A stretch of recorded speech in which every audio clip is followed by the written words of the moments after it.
할렐루야. 8월 27일 금요일, 오늘도 주님께서 우리를 부르십니다. 그 말씀 앞에 나오신 모든 분들 주님의 이름으로 환영하고 축복합니다. 이사야 55장 말씀 속에서 너희는 여호와를 만날 만한 때 찾으라. 가까이 계실 때 그를 부르라. 악인은 그의 길을, 불의한 자는 그의 생각을 버리고 여호와께 돌아오라. 그리하면 그가 긍휼히 여기시리라. 우리 하나님께로 돌아오라. 그가 너그럽게 용서하시리라 말씀하십니다. 오늘도 우리에게 돌아오라 말씀하시는 주님 앞에 함께 나아가시기를 원합니다. 다 같이 조용한 기도 드리시겠습니다.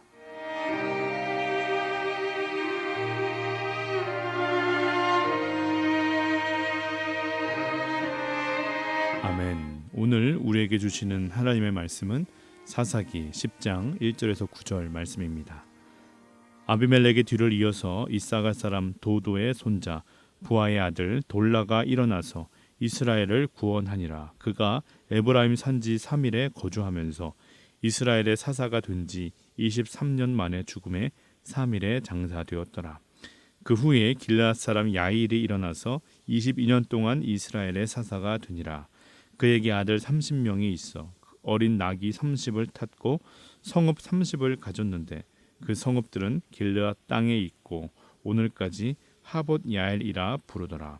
야일이 죽음에 가몬에 장사되었더라.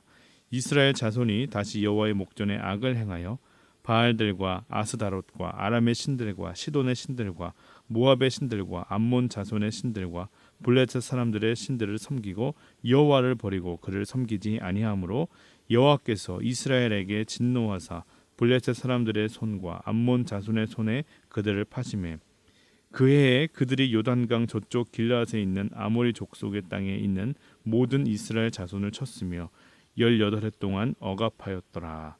암몬 자손이 또 요단을 건너서 유다와 베냐민과 에브라임 족속과 싸움으로 이스라엘의 곤고가 심하였더라. 아멘. 이 말씀은 살아계신 하나님의 말씀입니다.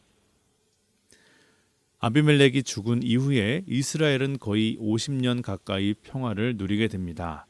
하지만 하나님 앞에 악을 행하는 이스라엘 백성들의 죄의 씨앗들은 계속해서 뿌려지고 있었던 것을 보게 됩니다. 하나님께서는 이 기간 동안에 사사, 돌라와 야일을 세우셨습니다. 오늘 나오는 돌라와 야일은 소사사로 분류되는데 소사사와 대사사의 차이는 일단 분량의 차이가 있습니다. 우리가 기억하는 사사들 운니엘, 에훗, 드보라, 기드온, 입다, 삼손 이러한 사사들이 대사사들로 분류되는데 그들은 이 사사 시대 속에서 더 주목받는 자들로 대부분의 기록들이 그들에게 할당되고 있는 것을 보게 됩니다. 또한 대사사들은 주로 다른 나라의 압제로부터 이스라엘을 건지는데 전투를 통해서 구원하게 됩니다. 이에 반해 소사사들은 전쟁의 상황보다도 주로 평시에 재판관의 역할을 감당하는 역할을 수행합니다. 그러나 이들도 하나님께서 부르신 귀한 사사들임에는 분명합니다. 오늘 본문에서는 사사 돌라에 대해서 묘사하고 있는데 그는 에브라임 산지 3일에 거주했고 이스라엘을 22년 동안 다스렸으며 돌라라는 이름의 뜻은 작은 벌레라는 뜻입니다. 그 후에 그는 3일에 장사되었습니다. 사사 돌라에 이어서 사사 야일이 또한 세워집니다. 그는 22년 동안 이스라엘을 다스리게 됩니다. 그에게는 30명의 아들이 있었고 그들은 30마리의 어린 나귀를 탔습니다. 또한 30개의 성읍이 그들에게 속해 있었다고 기록합니다. 그 성읍들은 요단 동편 길르앗 땅에 있었고 하봇 야일이라고 불렸습니다. 그러던 가운데 6절을 보게 되면 이스라엘 백성들의 죄악이 이제 하나님의 심판의 선을 넘어가게 됩니다. 이스라엘 자손이 다시 여호와의 목전에 악을 행하여 바알들과 아스다롯과 아람의 신들과 시돈의 신들과 모압의 신들과 암몬 자손의 신들과 블레셋 사람들의 신들을 섬기고 여호와를 버리고 그를 섬기지 아니하므로 그들은 이방 신을 섬기는 데서 그치는 것이 아니라 하나님을 버리는 데까지 나아갔던 것입니다. 이에 하나님은 진노하셨고 결국 블레셋 사람들과 암몬 자손의 손을 통해 이스라엘을 심판하게 하십니다. 특히 요단 동쪽의 암몬 자손을 길앗 지역에 세우셔서 이스라엘 사람들을 18년 동안이나 학대합니다. 또 한 번의 범죄, 회개, 사사를 세우셔서 구원하신다는 이 사사기의 패턴이 등장하고 있는 것입니다. 오늘 말씀을 묵상하면서 하나님은 우리에게 어떠한 은혜를 깨닫게 하십니까? 오늘 우리가 돌아봐야 할 모습들은 무엇이 있습니까? 기드온과 아비멜렉 이후에 이스라엘 땅에는 약 50년의 평화기가 찾아오게 되었습니다. 그들이 미디안의 압제에서 고통당하고 있을 때 그들은 하나님께 간구하였습니다. 이에 하나님은 사사들을 세우셔서 그들을 구원하여 주심으로 그들은 이제 평화를 누리게 된 것입니다. 그러면 이제 이 평화를 감사하게 여기고 늘 자신들의 죄악들을 돌아보고 점검하면서 하나님과 친밀한 관계를 맺으며 살아가면 될 것 같은데 문제가 또 생기는 것입니다. 그 문제는 하나님의 그 사랑과 은혜를 조금씩 잊어버리는 데서 생겼습니다. 평화의 시간이 50년이었다. 그러나 그것을 바꾸어 말하면 하나님의 은혜를 잊어버린 것이 50년 만에 되었다라는 말이기도 합니다.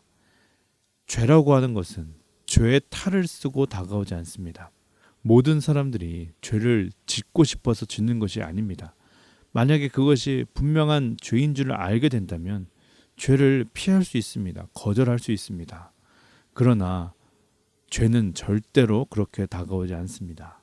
마치 스펀지에 물이 스며드는 것처럼 조금씩 은연중에 다가옵니다. 눈치채지 못하게 슬며시 다가옵니다. 그리고 그것이 죄인 것을 알게 되었다면 그때는 이미 늦었습니다. 그 죄와 타협하고 스스로 이 정도는 괜찮다 위안하며 더 깊은 곳으로 나아가는 것입니다. 이스라엘 백성들은 기드온이 300명의 용사로 13만 5천의 미디안 연합군을 물리칠 때 이스라엘을 구원한 것이 기드온의 탁월함이다. 이렇게 생각하는 사람 거의 없었을 것입니다. 도무지 말이 안 되는 차이였기 때문입니다. 이 사건은 하나님의 이름과 영광이 온 천하에 드러났고 그러므로 이스라엘 백성들은 우상들을 버리고 다시 하나님께로 돌아오게 된 결정적인 사건이 되었습니다. 그러나 50년이 지난 오늘 본문에서는 여호와를 버리고 그를 섬기지 않았다. 이렇게 기록되고 있습니다. 어떻게 그렇게 전혀 다른 모습으로 그들이 변신할 수 있었을까? 그 과정도 모르긴 몰라도 비슷했을 것입니다.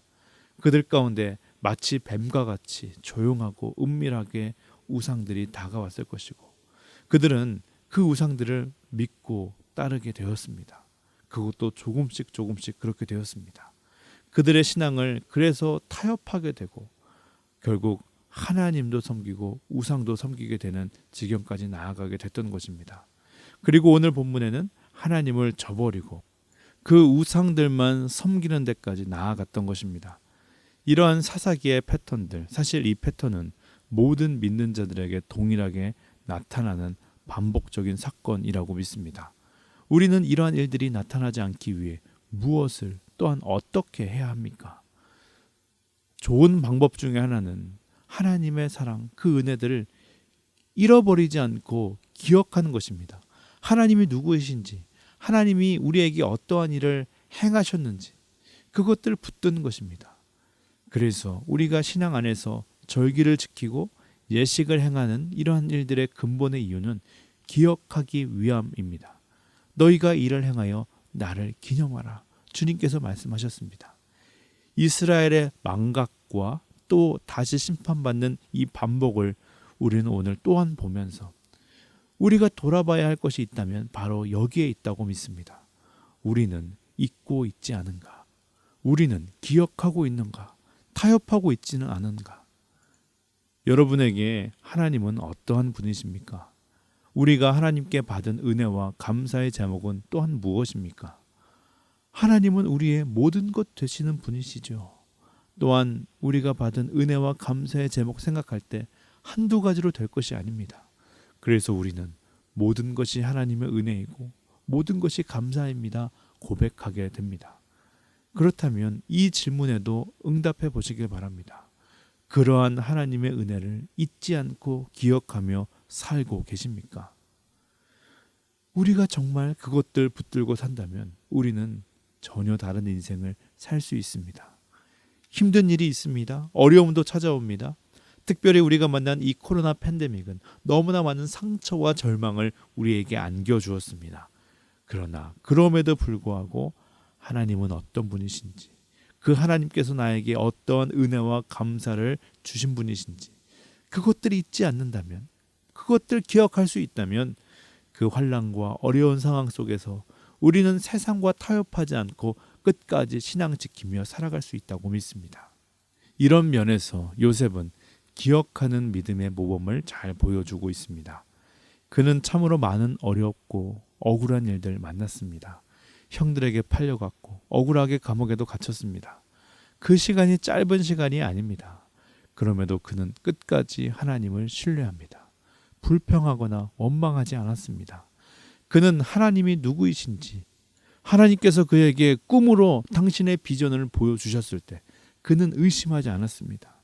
믿었습니다. 그것을 기억했기 때문입니다. 기억한다고 하는 것은 이토록 우리의 삶을 움직이고 이끄는 힘이 되는 것입니다. 성 프란시스가 자기의 집에 있을 때 하인의 행동에서 놀라운 통찰을 얻게 되었습니다. 하루는 자기 집 하인이 우물에서 물을 길어오는데 이상한 행동을 하는 것입니다.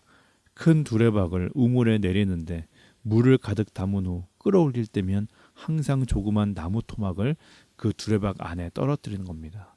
궁금해진 프란시스가 물어봤습니다. 왜 그렇게 하는 것이냐? 그랬더니 이렇게 말합니다. 그것은 물을 퍼올릴 때 나무 토막이 물통 안에 있으면 물이 잘 흔들리지 않아서 밖으로 흘러넘치는 것을 최대한 막을 수 있기 때문에 그렇게 합니다. 오늘날 과학의 언어로 말하면 그 수면 장력을 이용해서 그렇게 하는 것이죠. 이런 설명을 들은 프란시스가 친구에게 편지를 하는데 이렇게 글을 씁니다. 친구여, 우리의 마음 또한 흔들리는 물통처럼 그렇게 요동하고 흔들리지 않는가? 두려움과 고통으로 흔들리고 절망에 부셔지는 그 마음 가운데 십자가라는 막대기를 던져보지 않겠나? 이스라엘 백성들은 하나님의 은혜를 잊어버렸고 그들에게 이루신 놀라운 역사들을 망각했습니다.